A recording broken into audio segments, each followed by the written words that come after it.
Hey everyone, in this video I'm going to show you how I went from this dried old crusty starter to this beautiful loaf of bread without any yeast in less than a week. Join me.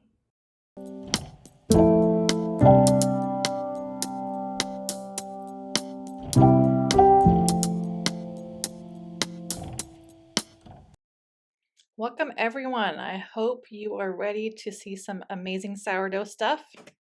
Here I'm showing, this is where I first marked it and it has doubled in size since then. And then I let it sit some more. And this is what it looks like when I'm about to use it. So there is a difference between using it right at its peak. You see that top line now, that's where it was at peak and it has started to fall back. When you use it, when it has started to fall back, that's the peak. That's when you want to use it the most. And then after a time, it will start to deflate even more and it will go back to the original amount. And it just depends on how sour you want your loaf. So here is a simple recipe that I am using. Link below with all the descriptions and links of where I've gotten my recipes, but this is from truesourdough.com and it includes 450 grams of flour, 12 grams of salt. Here I am adding 150 grams of starter. And to that, I'm going to add 300 grams of water. We'll mix that to combine it and then add the flour mixture into it. Now it's going to form a very raggy dough. It will not come together like a beautiful ball, and that is totally okay.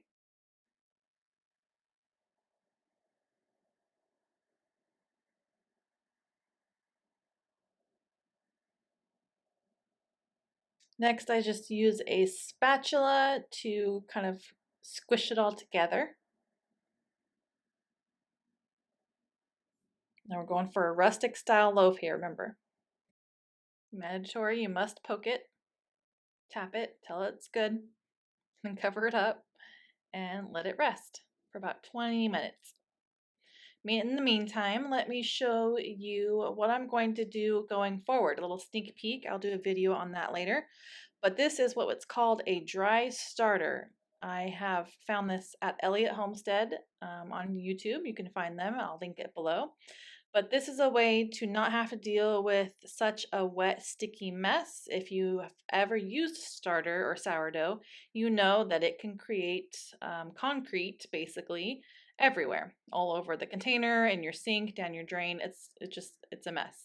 So this is a way to kind of clean that up. You'll have a nice dough consistency with this starter. You'll put it out on your counter to set for 12 hours. Once it's bubbly, and it does get bubbly a little bit, it's pretty amazing.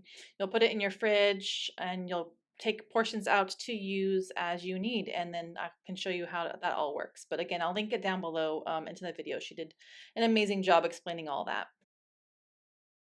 All right, this is the first stretch and fold process. You will do this after about 20 minutes of letting it sit. The goal is not to do that. You don't want it to break. Just pull it. No, not like that. There we go, that one. So do it like that. Stretch it a little bit and then fold it over. Stretch it and then fold it over. And as you're going, it's going to create tension. That's what we're looking for. We're developing the gluten here. Since we didn't put any commercial yeast in it, we're going to give it a little bit of a tension and some development here. Okay, it's going to get developed. Like, old film used to be, right? So you just do that a couple times. I did about every 8th turn or so on this first section, then cover it and let it rest another 10 to 20 minutes. Now, full disclosure, this is after, I don't know, 4 hours. I had to step away. I had to go do some outside work in my office, and so this sat and it developed a little bit of a skin, but ultimately it's just fine. Like, you don't have to be so crazy with your sourdough, okay? Like, you can become an artisan sourdough maker where this is your life and your passion and it's just all you do, or you can just make a freaking loaf of bread. Like, come on. And it's still gonna be delicious. So don't stress, don't freak out if you miss a step, if you change a step. Like, it's all gonna be okay, don't worry. Here I wanted to show you the difference from the first pull that you do. See how much that stretches? to now, after going around a couple times, the last pull. It's a lot harder to do. That's what you're looking for each time.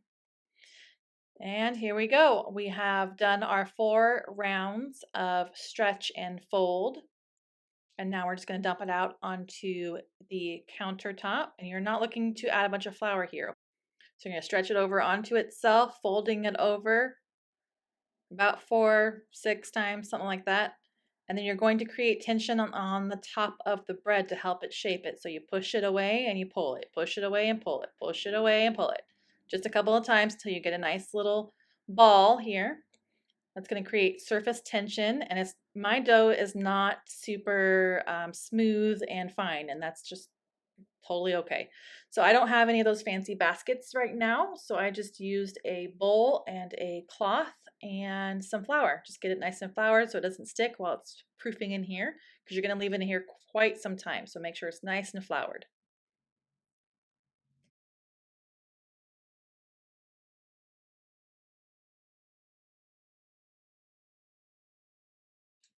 Give it one last push and pull, create that tension, make sure it's nice and good, and then you will dump the nice side down, ugly side up. So you see it's still really sticky dough. You do not need to add a bunch of flour. You want it to be nice and light. The more flour you add, the denser it can get. Tuck it in, put it to bed. I stored mine in the fridge overnight. All right, the next day, many hours later, because I ended up having to clean my stove because my apartment is sensitive to temperatures too high and there's just a speck of dirt inside the oven. So I did that first, and then here you go. Now we're ready to bake, finally. So parchment paper can be kind of a pain. You can squish it up and make it lay nicer. Roll that onto the parchment paper. Ugly side down now. Beautiful side up. Fold it up, stick it into your Dutch oven. Some recipes say to have it hot and ready to go. Some say not to. I went ahead and opted to heat it up. Now you want your oven blasting as hot as it can. And then you can score the top. That way it will break open where you want it to. And put the lid on top. That's going to create steam inside of your Dutch oven and help it cook. Make a beautiful crust for you. And then I set it for, I think I did 450 for 30 minutes. And ta-da! After 30 minutes, it is gorgeous. It sounds beautiful. I went ahead and left the top off and put it back in for another 10 minutes just to kind of brown it up a little bit.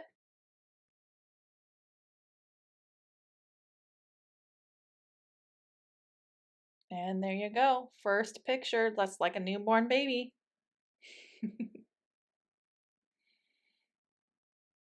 All right, you ready? Watch this.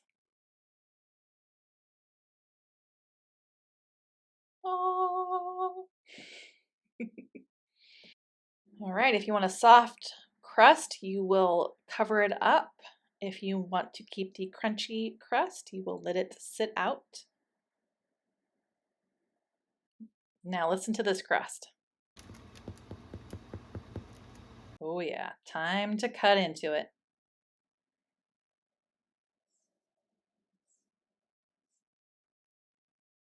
This is the most important part. What does the crumb look like?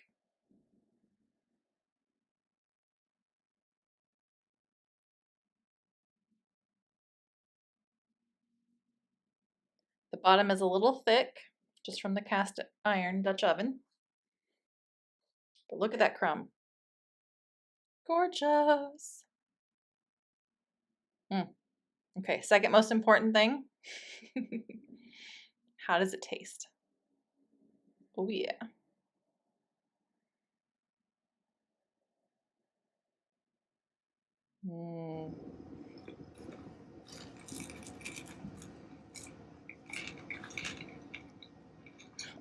Yeah. Listen to that crunch though. Right, there you have it. That was delicious. Let me tell you, we're still eating off of it, and we have to kind of pace ourselves a little bit. I won't lie. Hope you enjoyed that little peek into my kitchen. I plan on doing more videos about creating food and crafts and life and just all the things. I'm excited to get to know you guys and have you come along on this beautiful journey with me. Thank you so much for your love and support. Let me know if there's anything you want me to go over some more, maybe do a live here and there, what have you. Just let me know down in the comments what else I can bring to you guys. But follow along with me and hit the subscribe button and the notifications. And I think next up today is Taco Tuesday, so I might just be making some homemade fresh tortillas. Talk to you later. Bye.